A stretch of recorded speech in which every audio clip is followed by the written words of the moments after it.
இந்தியாவுக்கும் இங்கிலாந்துக்கும் 4th test போட்டி மான்செஸ்டர்ல volt Trafford கிரவுண்ட்ல நடைபெற்று கொண்டிருக்கிறது.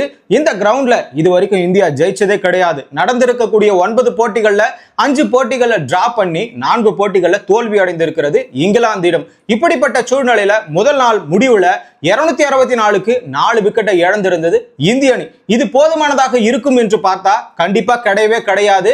ஏன்னா இதை விட அதிகமான ஒரு 450-500 இலக்குகள் செட் பண்ணா மட்டும்தான் நம்மளால ஜெயிக்க முடியுன்ற ஒரு சூழலையே உருவாக்க முடியும். ஆனா இந்த இடத்துல அது நடந்திருக்குதானா? முதல் நாள் ஆட்ட நேர முடிவுக்குள்ளார ஜெய்ஸ்வால் அவர்கள் 58 ரன்களும், KL ராகுல் அவர்கள் 46 ரன்களும், சாய் சுதர்சன் 61, கில் அவர்கள் 12 ரன்ல அவுட் ஆயிட்டாரு.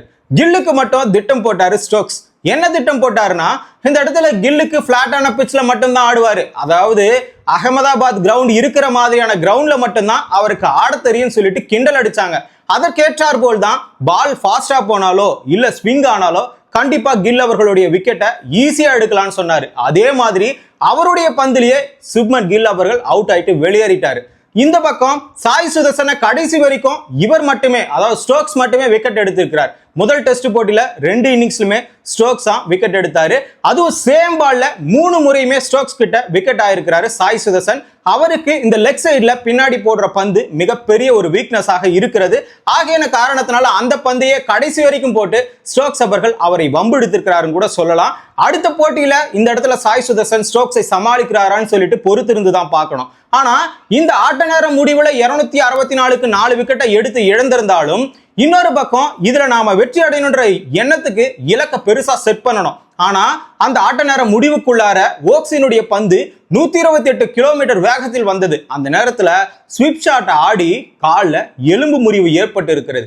இதன் மூலமாக ஆம்புலன்ஸை உள்ள வர வைக்கப்பட்டு கிரவுண்ட்ல இருந்தே அவர் ஹாஸ்பிட்டலுக்கு கூட்டிட்டு போறாங்க.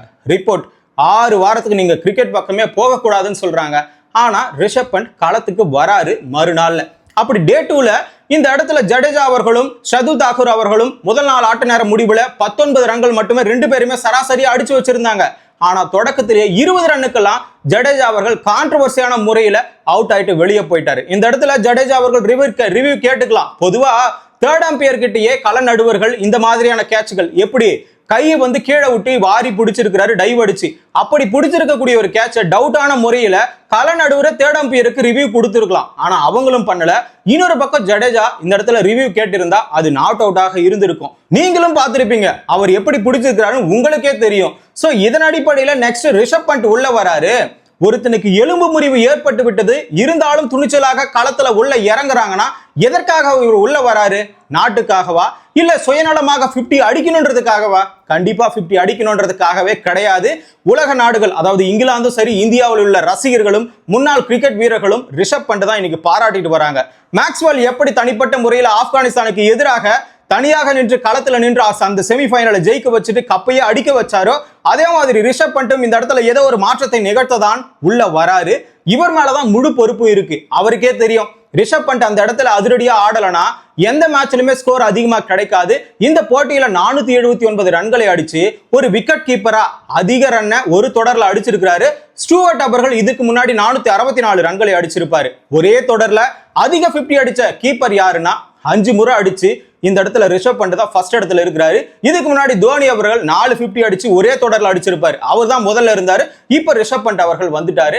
அதே மாதிரி இந்த இங்கிலாந்துக்கு எதிராக 9 50களை அடிச்ச ஒரே விக்கெட் கீப்பர் யாருன்னா ரிஷப் பண்ட் மட்டும்தான். இப்படி பல சாதனைகளை குவித்திருந்தாலும் அடுத்த பந்திலேயே ஓக்ஸ் பந்துல காலை உடைச்சிட்டு போயிட்டாரு. இதுக்குதான் மைக்கேல் வாக்கன் சொன்னாரு, உங்களுடைய பொறுப்பு என்ன தெரியுமா? உங்களுடைய கடமை என்ன தெரியுமா? உங்களை எந்த அளவுக்கு எல்லாரும் எதிர்பார்க்கறாங்க தெரியுமா? அவர்களுடைய எண்ணத்தெல்லாம் நீங்க சுக்குநூறா உடைச்சிட்டீங்க. இந்த மாதிரியான பால்களுக்கு 128 கிலோமீட்டர் ஸ்பீடு வர பாலுக்கு எவனா ஸ்விப் ஷாட் ஆடுவானா? முட்டாள்தனமான ஒரு ஆட்டம் சொல்லிட்டு அவரையே கடுமையாக சாடி இருக்கிறார். இப்படியெல்லாம் வலிகளை அனுபவித்தாலும் வலி நிவாரியை எடுத்துக்கொண்டு ஊசியை போட்டுக்கிட்டு இதுக்கப்புறம் வழியே தெரியாத மாதிரி இருக்கட்டும் சொல்லிட்டு தான் களத்துக்கு வந்தாரு. கிரவுண்ட்ல அவருக்கு கரகோஷங்கள் இந்திய ரசிகர்களோடு இங்கிலாந்து ரசிகர்களும் எழுப்பினார்கள். ஆல்ரெடி கில் அவர்கள் அவுட் ஆயிட்டு முதல் நாள் ஆட்டத்தை போகும்போதே இந்த இங்கிலாந்து கிரவுட் எல்லாருமே அவரை கிண்டல் அடிச்சாங்க. ஆனா பின்னாடியே என்ட்ரி யாரோடுதுன்னு பாத்தீங்கன்னா ரிஷப் பண்டோடுது. அந்த நேரத்துல எல்லாருமே கிரவுடே ஜாலியா இருந்தாங்க. காரணம் என்ன தெரியுமா? இவருடைய ஆட்டத்தை பார்ப்பதற்காகவே இங்க கூட்டம் குவிகிறதோன்ற ஒரு எண்ணம் எல்லாருக்குமே இருக்குது. ஏன்னா அவருடைய ஆட்டம் அந்த மாதிரியான ஆட்டம் தான் அந்த களத்துல நிகழ்த்துறாரு. ஏன் ஜாஃப்ரா ஆர்ச்சர் கூட இது என்னடா ஷாட்ன்ற மாதிரி ஒரு புல் ஷாட்டை முட்டி போட்டு அடிச்சாரு. இதுக்கெல்லாம் எல்லாருமே சிரிச்சாங்க. இது எந்த மாதிரியான ஷாட்னு தெரியல, எப்படிப்பட்ட பேட்டிங்னு தெரியல, இதெல்லாம் ப்ரொசீஜர் எங்க இருக்குது, இது எப்படி விளையாடுறதுன்னு தெரியல. ஆனா இவன் விளையாடுறானேன்னு சொல்லிட்டு தான் இந்த கலகலப்பான ஒரு நேரத்தை உருவாக்குறது ரிஷப் பண்ட் மட்டும்தான். நீங்களே களத்துல பார்த்திருப்பீங்க, விராட் கோலி ரோஹித் சர்மாவை அடுத்து ரிஷப் பண்டினுடைய ஆட்டமும் KL ராகுலினுடைய ஆட்டமும் ரசிக்கத்தக்கதாக இருப்பதனாலதான் இவ்வளவு கூட்டம் குவிக்கிறது என்ற விமர்சனமும் அந்த இடத்துல எழும்பி இருக்கிறது. அந்த வகையில ரிஷப் பண்டினுடைய தியாகமும் ஒரு பக்கம் சச்சின் அவர்கள் பாராட்டி இருக்கிறார். இப்படிப்பட்ட மன உறுதி, அதாவது மன உறுதினா இந்த இடத்துல என்னதான் இழப்பு ஏற்பட்டாலும் நான் ஜெயிப்பேன்டா, நான் வருவேன்டான்ற மாதிரி தான் இவருடைய ஆட்டம் இருந்ததுன்னு சொல்லிட்டு சச்சின் அவர்கள் பாராட்டி இருக்கிறார். உண்மை அதுதானே, சாவே நேர்ல பார்த்தவன், இதெல்லாம் ஒரு மேட்ரான்ற மாதிரி தான் நேரா அவன் பாட்டுன்னு கால் உடஞ்ச காலோட உள்ள வந்து பேட்டிங் ஆடுறாரு.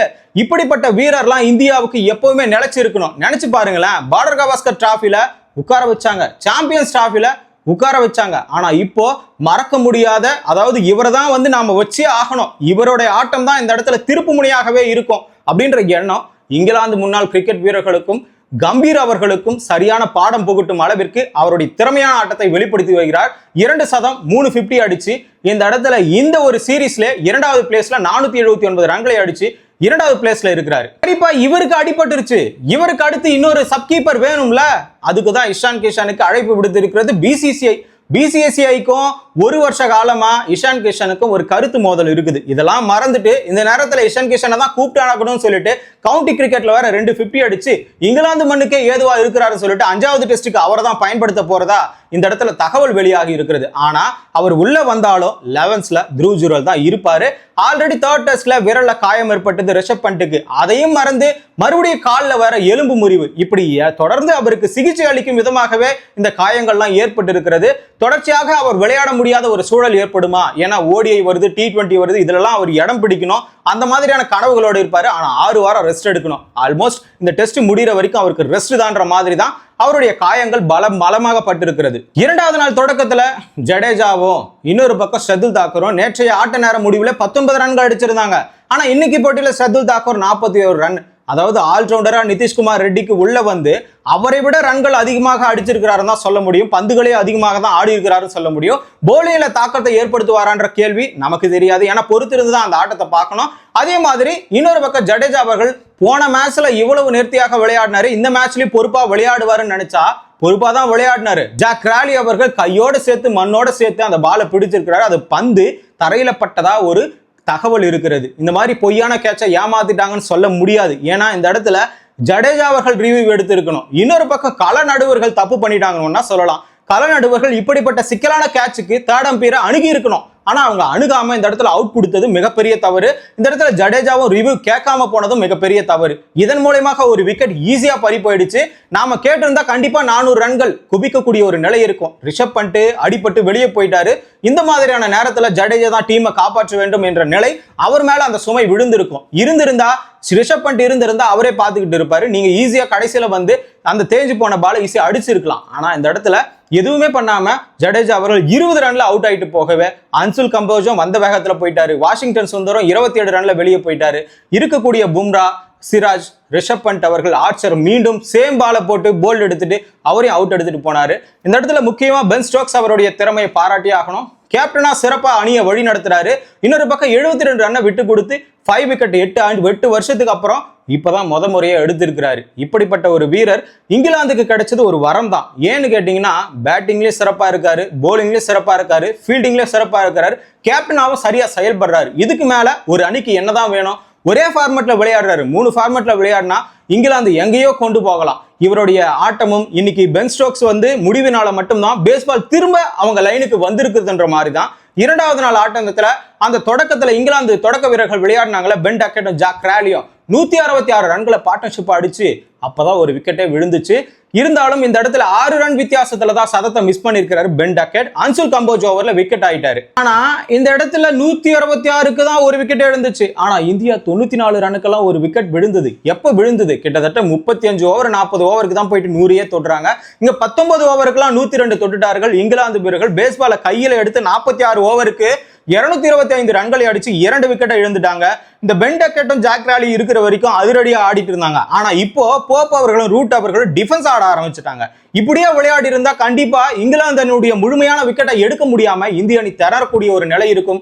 500 ரன் அடிச்சு மேல நமக்கு 150 ரன் கொடுத்துட்டா நாம அந்த 150 ரன்னையும் பிரேக் பண்ணி இன்னொரு பக்கம் அதாவது ஒரு 200 ரன் அடிக்கிறதுக்குள்ள நமக்கு எல்லாமே கிழிஞ்சு போயிடும். ஆனா இந்த இடத்துல பிளான் பண்ணி தான் பேஸ்பாலை எடுத்துட்டு வந்து ஒரே நாள் 46 ஓவர், முழுமையான ஒரு நாள் கூட கிடையாது, 2 செஷன் கிடைச்சிருக்குமா, அதுக்குள்ளார 225 ரன். முழு நாள் கிடைச்சா கண்டிப்பா 350-400 ரன் அடிப்பாங்க. அப்படி அடிச்சுட்டு 4வது நாள் கொடுத்தாலும் நம்ம ஆட்கள் திணறக்கூடிய நிலை தான் இருக்கும். அந்த ரன்னை பீட் பண்ணிட்டு நாம எப்ப ரன்னை கொடுக்கறது, அந்த ரன்னை பீட் பண்றதுக்குள்ள நாம ஆல் அவுட் எடுத்துடலான்ற ஒரு முடிவுல கூட ஸ்டோக்ஸ் அவர்கள் இருக்கலாம். அப்படிப்பட்ட சூழ்நிலையில இந்த போட்டியில இந்திய அணி வெல்ல முடியுமா வெல்ல முடியாதான்னு சொல்லிட்டு நீங்க கமெண்ட்ல சொல்லுங்க. கிரிக்கெட் நிகழ்வுகளை தொடர்ந்து தெரிஞ்சுக்கணுமா தமிழரசன் பார்வையாளர் சேனலை சப்ஸ்கிரைப் பண்ணிக்கோங்க.